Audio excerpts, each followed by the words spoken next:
about halfway done. It's 3 o'clock, so it's going to be a little bit longer day, but these guys are busting butt and getting done.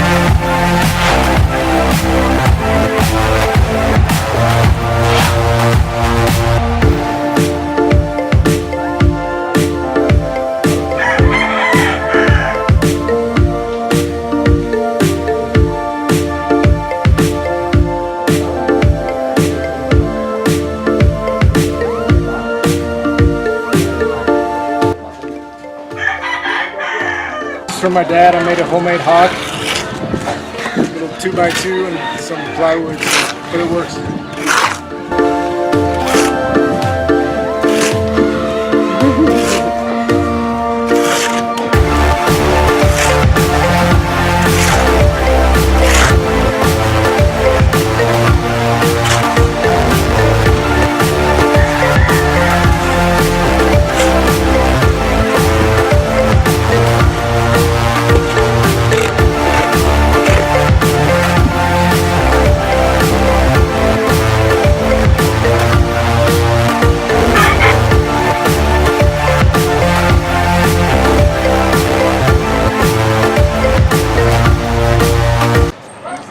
So this is the hardware store that saved us, got us materials, drove them in the back way, and just went out of their way to make sure this job got completed. So we appreciate them so much. Here they are. I got to put my heroes on the video because you guys helped so much. Yeah. Thank you. No, thank you. Hey guys, so I am in Dolores' house right now, and it's pretty much finished up. There's a section of wall that the concrete's still drying, so we can't paint that yet, but 90% of it's painted. There's a traditional flooring that is used here in most of these houses, and it's almost a paper thin vinyl, but it's the standard around here, and she was pretty excited to get that because the concrete floor didn't turn out smooth. It was pretty rough. And with her babies, they needed something that was easy to sweep and keep clean. So I'll show you a little bit around. We made sure that we set aside money for some essentials. A place for her to put her dishes and keep them clean. It's, again, kind of a standard cabinet that the Filipinos use here. A standard dish cabinet. We got them a little plastic table, and she actually chose the small bench type seats because they stack and she can keep them out of the way easier. She didn't want actually the back chairs. I think part of it was she was looking at the cost, and she was overwhelmed with the amount of money that was donated and that we were able to help her with. This morning I went and basically purchased some other essentials, and that is we got her here in her shower. We got her fabric softener, Tide, cleaner, bleach, in a bulk. I wanted to help her kind of get ahead with some of these things. We want to take her in the next few days to the market, and she would like to do kind of what they call a spice business, and that's where she buys the spices in bulk and packages them. In order for her to kind of get set up in that slow start, sometimes phase of a new business, we wanted to give her some things here that she won't have to buy or even worry about, such as these cleaning items, laundry soap, shampoos, things like that, some kitchen needs. Let me show you around again, just give you a good picture of the home here. So she's just temporarily hung a sheet that they had for a curtain, but that is the big front window. We'd like to get her a curtain for that area. If I turn, it'll probably brighten up. So as you can see, we painted the walls. We were able to get a good bright coat of white paint on there, which really helps because keep in mind that they don't have electricity or plumbing. So we needed to keep this as open and as bright an area as we could, but also give them privacy. All the windows are about 4.5, 5 feet.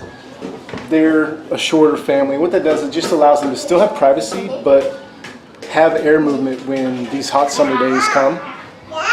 We just put screen over the windows, as you can see. And again, without electricity and some of the extreme heat that they're going to get here in just a few months that summer's coming, they would be miserable. They wouldn't be able to breathe in here. So that was the idea behind keeping it open, airy, and light. Again, without electricity, we did our best to design this place to where a lot of light came in and a lot of air movement. So let's show you around again. So this is a homemade sink. One of the skilled workers that I hired, he built this. It took him, he said 3 hours, but it ended up taking him about 16 hours, which is fine. But we picked out the tile, and he hand laid all the rebar and the concrete for this sink and just did a really good job. It's still curing, so we're not supposed to put any weight on it, but as you can see, that's the base of the sink, and it's probably 4 inches thick of concrete. So this is a standard kind of traditional Filipino cabinet that most of the kitchens have around here, and what it does is it just keeps the dust and everything out or off of your dishes. Furniture is so expensive here because wood's so expensive, so this is a great little option that they have to be able to put their things in and keep them clean and dust free. This is just the simple table that we got them, and again, 8 kids, they're not going to all be able to sit around it, but it does give them option to be able to sit together and do homework on the table. Back here, as you can see, you see an opening to my left and an opening to my right. To the right is this partition wall, and this is the restroom toilet area in here. There's a toilet down here. And again, a high window. This one is it's above my head, this window. Again, for privacy. And it also allows this light to come in during the day. Also, the reason for these short partition walls is these short partition walls are just below the edge of the window, again allowing light to come into the home here for them. And this is the second partition. We just basically put a piece of rebar right here and a shower curtain to give them some privacy, but this is where they can shower in here. They can use some things for storage. Right now they've got some things that were left over from the job site, a few concrete block and materials that they are going to probably sell, which is great. I'm glad that they're able to do that, to sell that metal. And then as you can see in here, there's a drain pipe down here on the floor. Now they can shower and have a private shower inside their home. For years, they've been doing like most of the residents here do. They put on a t-shirt and a pair of shorts, they bring a bucket and some soap to the well, which is just a public area outside, and they wash out there. They're used to it, they're comfortable with that. At the same time, it's still a little bit humbling. This allows them to really feel clean, to have a shower inside their home.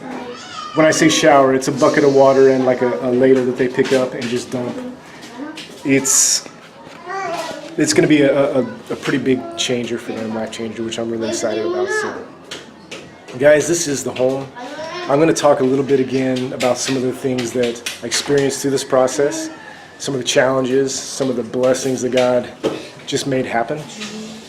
And I'm going to take a few days and eat, stretch, work out, get some of my weight back, because I lost a few pounds on this last 2 weeks, just hustling, sweating, and just not eating enough. So, all right, guys, thank you. I'm excited. Dolores not here right now. Saturday, I believe, she wanted her pastor to come, and it's also a tradition here to bless the home. I had several people while I was working on this house just come up to me and say, "When are you blessing the home?" So Dolores asked her pastor to come here Saturday morning, and we're just going to meet as a group, say a prayer over her home, and do the traditional Filipino blessing for her and her family here in this house. So